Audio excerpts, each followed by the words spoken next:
کہ بعض اوقات نظر سامنے کوئی آئے تو اس وقت لگتی ہے اور بعض اوقات تصویروں وغیرہ پر بھی لگتی ہے.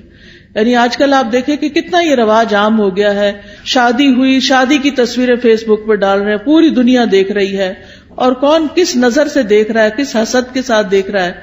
پھر اسی طرح یہ کہ بچہ پیدا ہوا، پہلے دن کی بچے کی تصویریں ڈال دیتے ہیں، اور وہ ابھی معصوم سا بچہ ہوتا ہے، اس کے اوپر تو ابھی کوئی پروٹیکشن کی لیئر بھی نہیں ہوتی، تو اس کو اسی طرح اثر ہو جاتا ہے. بعض اوقات اس میں خوشی سے بھی لگ جاتی ہے نظر، بعض اوقات یعنی ضروری نہیں ہوتا کہ حسد کی وجہ سے ہی لگے، دشمنی کی وجہ سے ہی لگے، بعض اوقات خوشی یا تعجب کی وجہ سے بھی.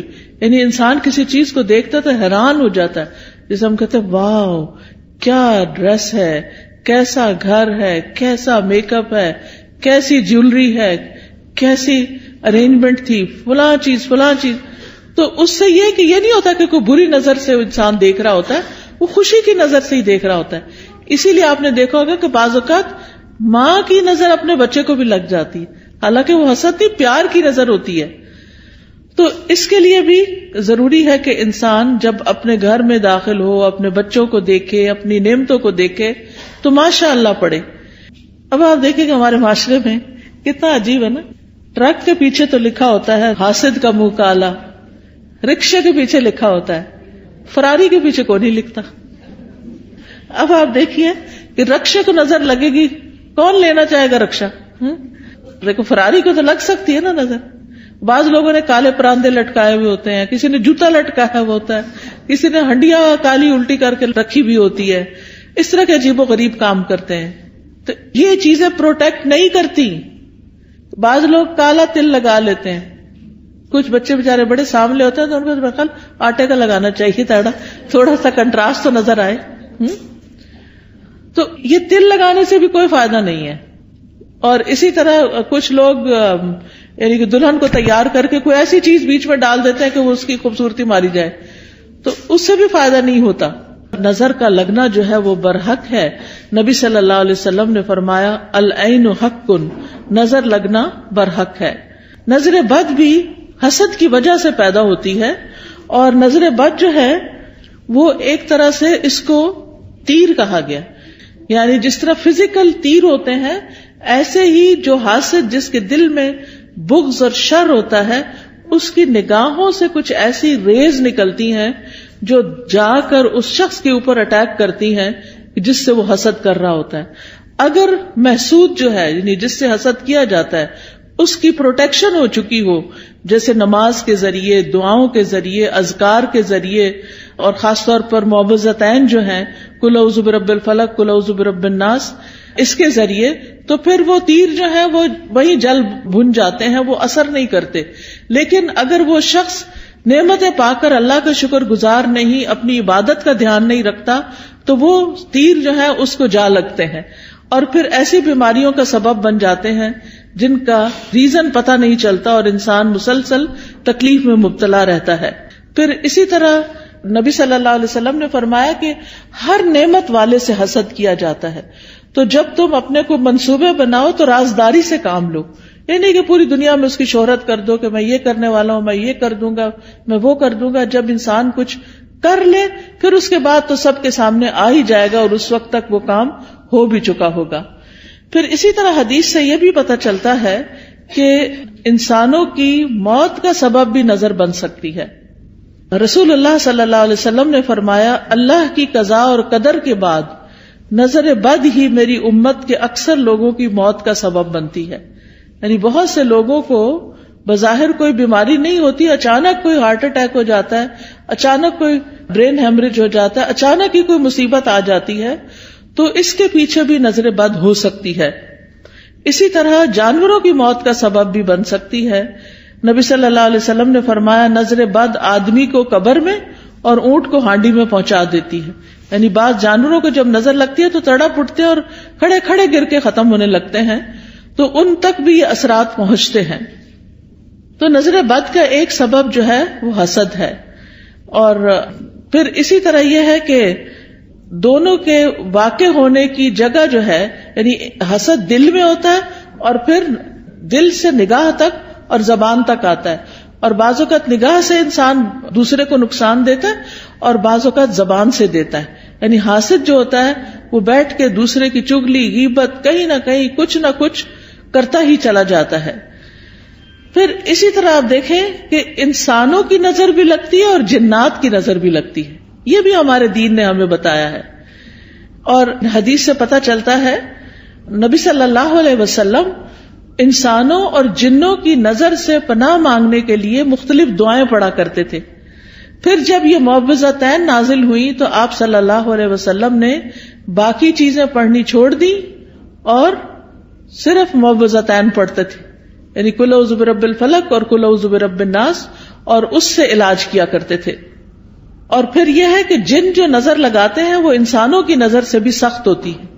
اور انسان تو ہمیں نظر بھی آ جاتے ہیں جب ہمیں پتہ چلتا ہے کہ فلاں شخص جو ہے وہ ہم سے حسد کرتا ہے یا ہمارے بارے میں اس طرح سمجھتا ہے، تو ہم اس سے بچنے کی بھی کوشش کرتے ہیں جتنے حد تک بچ سکیں.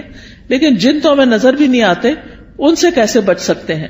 ان سے صرف یہ ہے کہ ان دعاؤں کو صبح و شام پڑھا جائے، اذکار کو، تو اس سے انسان محفوظ رہ سکتا ہے. قرآن مجید میں آتا ہے سورۃ الکہف میں وَلَوْلَا إِذْ دَخَلْتَ جَنَّتَكَ قُلْتَ مَا شَاءَ اللَّهُ لَا قُوَّةَ إِلَّا بِاللَّهِ. اور جب تم اپنے باغ میں داخل ہوئے تو تم نے یہ کیوں نہ کہا کہ جو اللہ نے چاہا، یعنی جی اللہ کے کرنے سے ہی سب ہوا ہے. کیونکہ حقیقت یہ ہے کہ جو بھی نعمت ہمارے پاس ہے یہ ساری کی ساری اللہ پاک کی طرف سے ہے. قرآن مجید میں آتا ہے وَمَا بِكُم مِّن نِّعْمَةٍ فَمِنَ اللَّهِ. تمہارے پاس جو بھی کوئی نعمت ہے وہ اللہ کی طرف سے ہے. ابن حجر کہتے ہیں نظر کبھی خوشی اور تعجب کی صورت میں بھی لگ جاتی ہے، اگرچہ وہ کسی محبت کرنے والے کی طرف سے ہو، اور کبھی وہ کسی نیک آدمی کی طرف سے بھی ہو سکتی. یعنی نیک آدمی کسی کی نیکی پر خوش ہو رہا ہے تو اس سے بھی ہو جاتا ہے. تو جب کسی کی کوئی چیز دیکھیں تو فوراً برکت کی دعا دے کہ اللہ ان کو برکت دے. اچھا کھانا دیکھیں، اچھا ڈریس دیکھیں، اپنے بچے کو کوئی نیکی کا، خیرات کا، صدقات کا کوئی اچھا کام کرتے ہوئے دیکھیں. اس سب چیزوں پر ہم کیوں ایسا کرتے ہیں؟ بچہ پیدا ہوتا ہے ہم کہتے ہیں مبارک دینی ہے، کوئی حج پہ جاتا ہے تو ہم واپس آتا ہے تو ہم اس کی مبارک دیتے ہیں، کسی کی شادی ہوتی ہے تو ہم مبارک دیتے ہیں، کسی کا بزنس اچھا فلرش کر جاتا ہے تو اس پہ مبارک دیتے ہیں، کبھی کسی کے جاب اچھی لگ جاتی ہے، کسی کو کوئی عہدہ ملتا ہے تو اس کو مبارک دیتے ہیں. تو ہمارے دین میں جو مبارک کا کانسیپٹ ہے اس کا مطلب یہ ہوتا ہے کہ اللہ تمہیں اس میں برکت دے اور حاسد یا خوش ہونے والے دونوں کی نظروں سے بچائے. یعنی کہ جو بری نظر سے دیکھ رہا ہے اس سے بھی بچو، اور جو اچھے خوش ہو کے اپنے ہی بہن بھائی یا اپنے ہی والدین ان کی بھی نظر سے بچ سکو. پھر اسی طرح کچھ نظریں بیمار کرنے والی ہوتی ہیں. اب آپ دیکھیں ریز کا کانسیپٹ تو آج کے دور میں بہت آسانی سے سمجھ آتا ہے. مائکرو ویو میں کیا ہے؟ ویوز ہی تو ہیں، ریز تو ہیں، وہی تو اس کھانے کو گلا کے پکا کے جلا بھی دیتی ہیں. کوئی آگ تو نہیں لگی ہوتی مائکرو ویو کے اندر، یہ کیا چیز جلاتی ہے؟ ریز ہوتی ہیں. اسی طرح آپ دیکھیں ہمارے یہ ٹیلی فون وغیرہ ہیں، ان کے اندر سے بھی ریز نکلتی ہیں. تو اگر نان لیونگ تھنگس کے اندر سے ریز نکل رہی ہیں تو لیونگ تھنگس کے اندر سے بھی ریزز نکلتی ہیں. انسانوں کی آنکھوں سے بھی ریزز نکلتی ہیں، ان کے بھی اثرات ہوتے ہیں، اور وہ بعض اوقات دوسرے کی روح کو بیمار کر دیتے ہیں. حضرت ام سلمہ کے پاس ایک لڑکی تھی جو پیلی زرد پڑی ہوئی تھی، تو نبی صلی اللہ علیہ وسلم نے فرمایا کہ اس کو نظر لگی ہے. آپ نے بتایا کہ اس کی رنگت کیوں تبدیل ہو گئی ہے؟ اس کو نظر لگی ہے تاکہ اس کا علاج کیا جائے. بعض اوقات انسان کے جسم کے صرف کسی ایک حصے کو لگتی اور وہ حصہ بیکار ہو جاتا ہے. پھر اسی طرح بعض نظریں جو ہیں وہ آگ والی ہوتی ہیں، ان کو ناری نظریں کہتے ہیں. پھر اسی طرح یہ یاد رکھیے ایک بات کہ جو ہوتا ہے اللہ کے اذن سے ہوتا ہے، یعنی اس بندے کے اندر کوئی طاقت نہیں. اور اگر کوئی بندہ کہے کہ میں فلاں کو نظر لگانے لگا ہوں تو نہیں لگا سکتا. اچانک لگ جائے اور بات ہے، خود سے کوئی نہیں لگا سکتا، کیونکہ اس میں بھی جو ہوتا ہے اللہ کے اذن سے ہوتا ہے. کیونکہ ہم فوراً لوگوں کو بلیم کرنے لگتے ہیں، وہ فلاں آئی تھی نا اس لیے یہ ہوا ہے، فلاں نے ایسا کیا، فلاں وہ تو ایک سبب بنا. تو لوگوں کو بلیم کرنے کی بجائے یہ سوچے یہ میری تقدیر میں تکلیف لکھی تھی اس لیے آ گئی. تیسرا بڑا سبب اذکار اور تلاوت قرآن اور نمازوں کی پابندی نہ کرنا، اس سے نظر لگتی ہے، اس سے یہ شیطانی اثرات حملہ آور ہوتے ہیں، کیونکہ ذکر جو ہے اللہ کا یہ ایسے ہی ہے جیسے قلعہ ہوتا ہے، جب انسان ذکر کرتا ہے تو وہ قلعے کے اندر چلا جاتا ہے، اور پھر قلعے کے باہر جو بھی دشمن ہوتا ہے وہ اس کے اوپر قابو نہیں پا سکتا۔ پھر اسی طرح امتحان اور آزمائش ہے انسان کی، کہ دنیا میں انسان آیا ہے، دنیا پھولوں کی سیج نہیں ہے، یہ دنیا امتحان کے لیے ہے، آزمائش کے لیے ہے۔ تو ہر انسان کسی نہ کسی طرح ایک امتحان میں مبتلا ہے، ایک آزمائش میں مبتلا ہے، تو اس کے لیے کیا کرنا چاہیے کہ انسان اللہ کی طرف رجوع کرے۔ تو یاد رکھیے کہ جب نظر لگتی ہے تو اس کے کچھ علامتیں ہوتی، کچھ جسمانی علامتیں ہیں، چہرے پہ دھبے پڑ جانا، جیسے چھائیاں سے نہیں پڑ جاتی، یہ بھی بعض اوقات نظر کی وجہ سے ہوتی۔ پھر بچوں کا بلا وجہ روتے جانا۔ حضرت عائشہ کہتی ہے کہ ایک مرتبہ نبی صلی اللہ علیہ وسلم تشریف لائے تو ایک بچے کے رونے کی آواز سنی۔ آپ نے فرمایا تمہارا یہ بچہ کیوں رو رہا ہے؟ کیا تم نے اس کو نظر بد کا دم نہیں کیا؟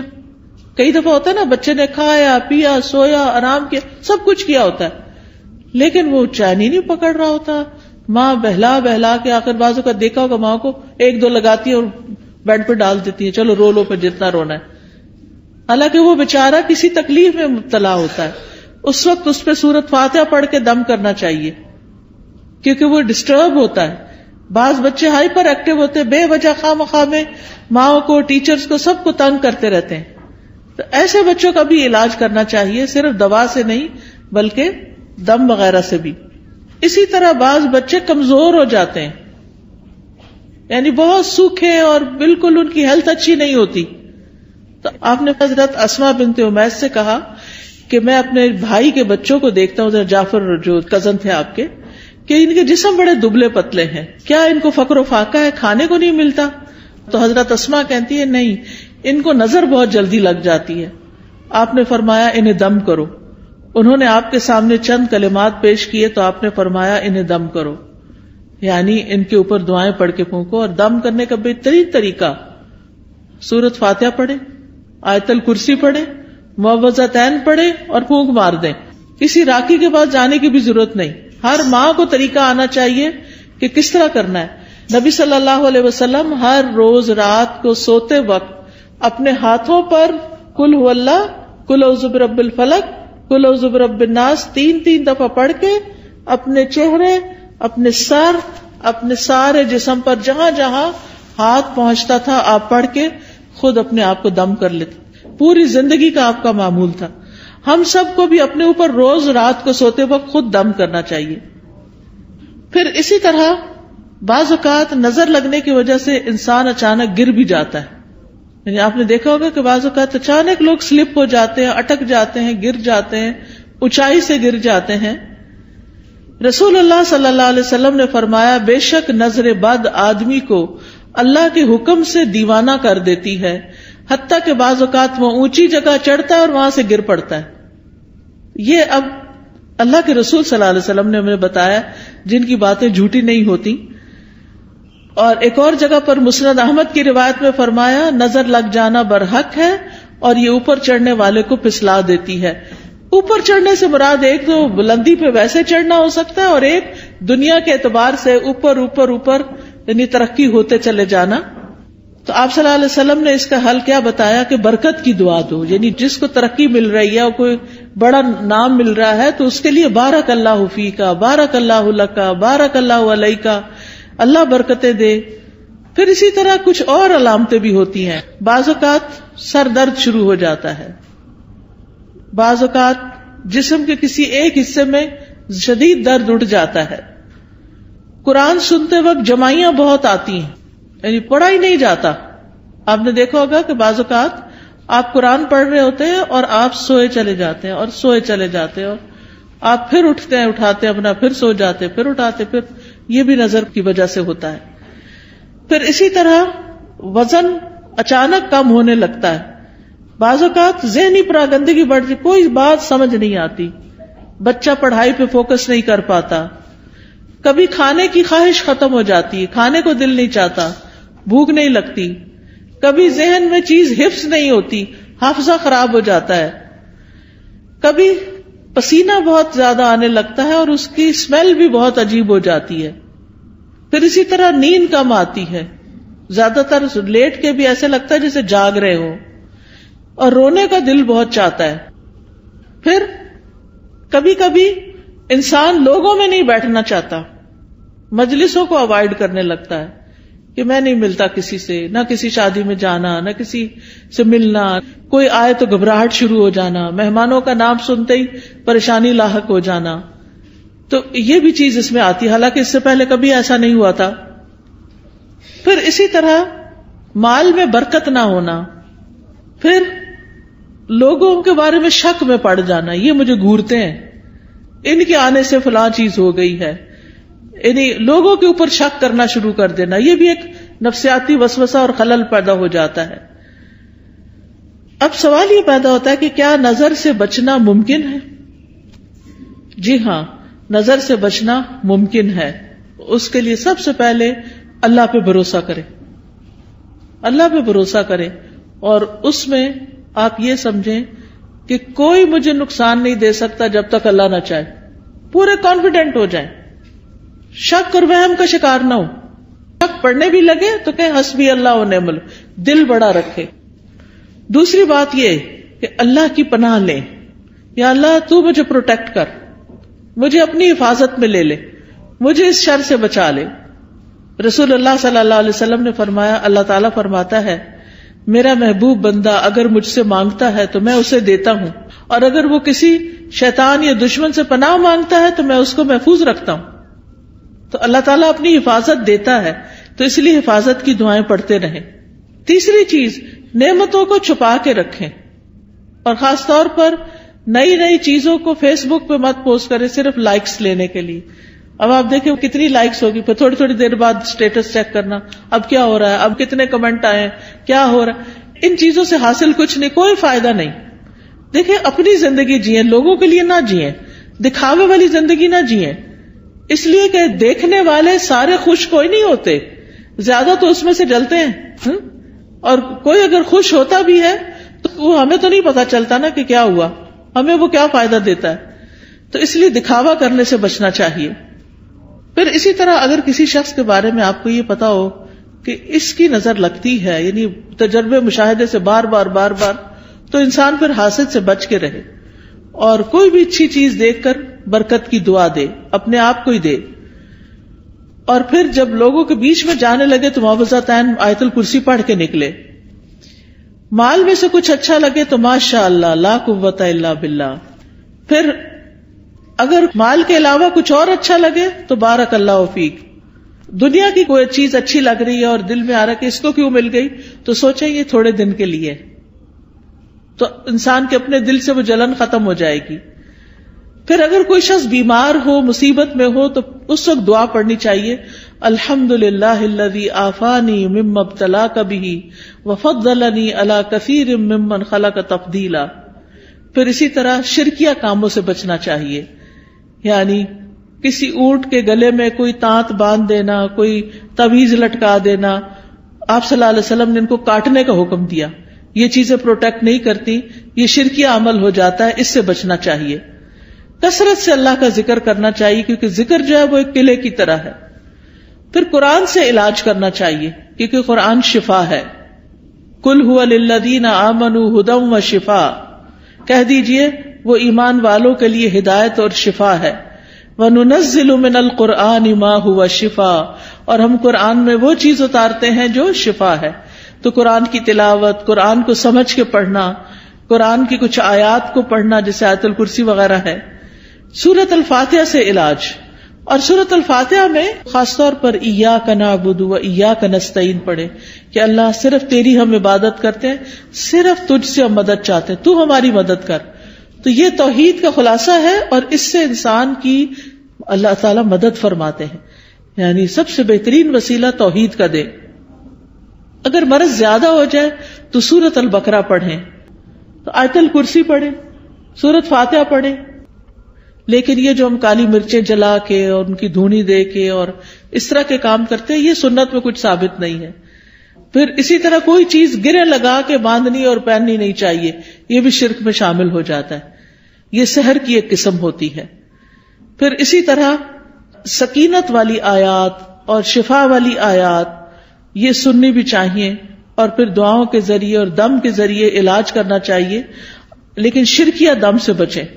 حضرت جبریل علیہ السلام جس دعا کے ساتھ نبی صلی اللہ علیہ وسلم کو دم کرتے تھے وہ دعا پڑھے، اور وہ کیا ہے؟ بسم اللہ ارقیک من کل شیء یؤذیک من شر کل نفس او عین حاسد اللہ یشفیک بسم اللہ ارقیک.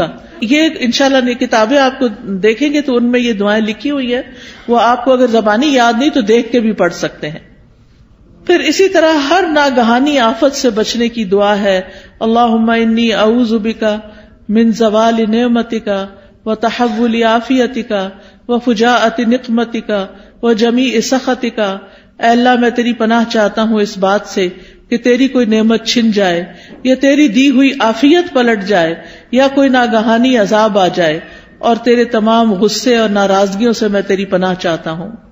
پھر بری تقدیر سے، دشمن کے خوش ہونے سے یا اللہ تو بچانا کہ ہمارے دشمن ہم پہ خوش نہ ہوں. پھر اسی طرح نظر لگنے کا ایک اور علاج غسل کرنا بھی ہے بیری کے پتوں سے. پھر اسی طرح یہ کہ جس کی نظر لگی ہو اس کا وضو کا پانی لے کے اس کو بھی جسم پر ڈالیں تو اس سے بھی نظر دور ہوتی ہے. پھر اسی طرح یہ ہے کہ اگر وہ پانی نہ دے وضو کا تو اس کا جھوٹا پانی جو ہے وہ بھی پی کر انسان کو فائدہ ہوتا ہے. پھر اسی طرح یہ ہے کہ قدرتی چیزوں سے بھی علاج کرنا چاہیے. زمزم کا پانی دم کر کے رکھ لیں اور اس کو پئیں. زمزم کے پانی سے نہا بھی سکتے، کوئی بیدبی نہیں ہے. کئی لوگ اس کو ایسے ہی سمجھتے کہ بیدبی، ایسا کچھ بھی نہیں ہے. زیتون کا تیل پینا جو ہے یہ بھی بڑا فائدہ مند ہے. جو کولڈ پریس ہوتا ہے نا زیتون کا آئل، ایک تو ہوتا ہے نا یہ جو لبوں وغیرہ میں ملتا ہے، نہیں کولڈ پریس دبئی وغیرہ سے اچھا مل جاتا ہے، یہاں بھی شاید ہوں گی دکانیں جن پہ. ایک ہوتا ہے ایکسٹرا ورجن، نہیں کولڈ پریس جسے کچی گھاڑی کا نہیں کہتے ہمارے ہاں، جیسے یہ توریا اور یہ جو سرسوں، اس کا جو کچی گھاڑی کا تیل ہوتا ہے وہ خالص ہوتا ہے، اور جو مشینی قسم کا ہوتا ہے وہ اور ہوتا ہے. تو اسی طرح کچی گھاڑی کا زیتون کا تیل جو ہوتا ہے وہ زیادہ مؤثر ہوتا ہے. تو صبح کے وقت زیتون ایک چمچہ پی لیں اٹھ کے، جیسے آپ وضو کر کے آئے آ کے ایک چمچہ زیتون کا پیئیں، پھر نماز وغیرہ پڑھیں. اس کے آدھے گھنٹے تک کچھ کھائیں پیئیں نہیں، اور وہ نماز وغیرہ میں ذکر اذکار میں آدھا گھنٹہ گزر جاتا ہے. نبی صلی اللہ علیہ وسلم نے فرمایا کلوا الزیت وادہنوا بہ فانہ من شجرۃ مبارکۃ. زیتون کا تیل کھاؤ بھی اور لگاؤ بھی، کیونکہ یہ مبارک درخت ہے. قرآن مجید میں اس کو مبارک درخت کہا گیا ہے. پھر جسم پر زیتون یا کلونجی کا تیل ملنا یہ بھی بیماریوں کو کم کرتا ہے. پھر اسی طرح دم کیا ہوا پانی جو ہے وہ ناک میں ڈالنا اور جھاڑنا. شہد کھانا وہ بھی علاج ہے. کلونجی کے دانے نہار منہ کھانا 3 یا 7 یا 5. تلبینہ کھانا، اس سے غم دور ہوتا ہے. اجوا کھجور کھانا، حدیث میں آتا ہے کہ جو 7 اجوا کھجوریں کھا لے اس کو اس دن کوئی جادو زہر چیز اثر نہیں کرے گی. پھر اسی طرح سنا مکی، سنوت جو ہے فرمایا یہ موت کے علاوہ ہر بیماری کا علاج ہے. سنا مکی جو ہوتا ہے وہ اگر اس کے پتے وغیرہ ہوتے ہیں، اگر کاوے کی طرح اگر آپ بنا کے اس کو پیئیں تو پیٹ کو بھی صاف کرتی ہے. پھر شہد، زیتون کا تیل، کلونجی کو ملا کے استعمال کریں. تینوں کو ہم وزن ملا لیں اور یہ سارے زہر ٹاکسنز جو ہے نا جسم سے نکال دیتی ہیں. یعنی جتنا شہد ڈالیں اتنا زیتون اتنا کلونجی کا آئل، تو ان کو ملا کر، یعنی کہتے ہیں کہ جو اگر کسی کو نظر بد ہو یا جن ہو تو یہ جسم کو پاک کر دیتی ہے یہ چیز. حجامہ کرانا، حجامہ جو ہے وہ بھی ایک بہترین علاج ہے نظر بد کا. تو یہ تمام چیزیں جو ہیں جب انسان کرتا ہے تو اللہ تعالیٰ شفا دیتا ہے. علاج کی نیت سے صدقہ کرنا، ایک صدقہ ہوتا ہے ویسے انسان روزانہ کچھ نہ کچھ اللہ کے راستے میں دیتا ہے، اور ایک اس لیے دیتا ہے کہ میرا علاج ہو جائے. اس کے لیے ضروری نہیں کہ کوئی بکرا دیا جائے یا کوئی اور اس طرح کی چیز. جو بھی کسی کی ضرورت ہے اگر آپ وہ پورا کر دیتے ہیں تو وہ بھی آپ کے لیے فائدہ مند ہو جاتا ہے. اسی طرح گھر سے ایسی چیزیں نکال دیں جس سے رحمت کے فرشتے نہیں آتے، جیسے کتا وغیرہ یا تصویریں لٹکانا، کیونکہ اس سے رحمت کے فرشتے گھر میں نہیں آتے. تو باہر رکھیں بے شک حفاظت کے لیے، لیکن کمروں کے اندر نہیں رکھے کتے وغیرہ. تو نبی صلی اللہ علیہ وسلم کے پاس جبریل علیہ السلام نے آنا تھا تو وہ نہیں آئے. آپ پریشان ہوئے تو دیکھا کہ آپ کے یعنی کہ جس کے اوپر آپ لیٹے ہوئے اس کے نیچے کتے کا بچہ تھا. جب وہ گیا تو جبریل علیہ السلام آئے، انہوں نے کہا کہ ہم ایسے گھر میں داخل نہیں ہوتے. یعنی اپنے نمازوں کی پابندی، ذکر اذکار کی پابندی، اور یہ جو طریقے میں نے بتائے ہیں انشاءاللہ یہ اختیار کریں گے تو اللہ تعالیٰ نظر بد سے محفوظ رکھیں گے اور اس کا علاج بھی ہو جائے گا. وآخر دعوانا ان الحمد للہ رب العالمین.